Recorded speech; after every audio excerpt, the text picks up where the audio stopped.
Hi guys and welcome back. In this video we're going to start checking for changes. What that means is when we know whether a file has been changed, we will be able to then tell the user that they're about to quit without saving their changes.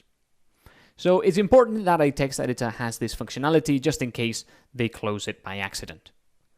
How we're going to do it is we're going to keep track of the contents of each text field.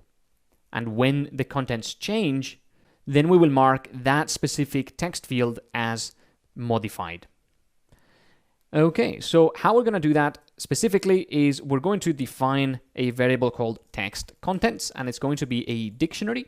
And then what we're going to do is when we create a file, we're going to say text contents of the text area that we've just created is going to be equal to a hash of empty string. So this may look like a little bit of magic, but here's what's happening. We're going to have an empty dictionary called text contents. When we create a new file, we're going to start populating this dictionary, and we will say that an entry for this specific text area has a content of empty string.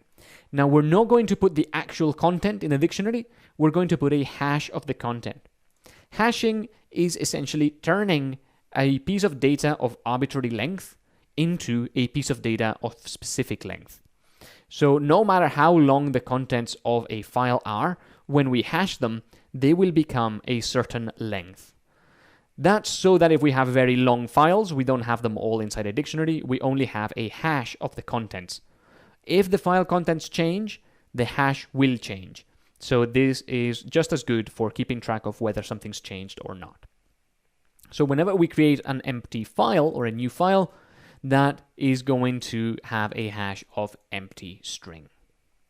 Now, instead of empty string, which is the content, we can just put content in here in case we're using this for opening a file.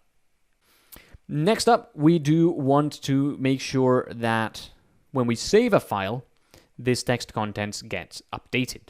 So in save file down here, we will say text contents of the current widget is equal to a hash of the current content.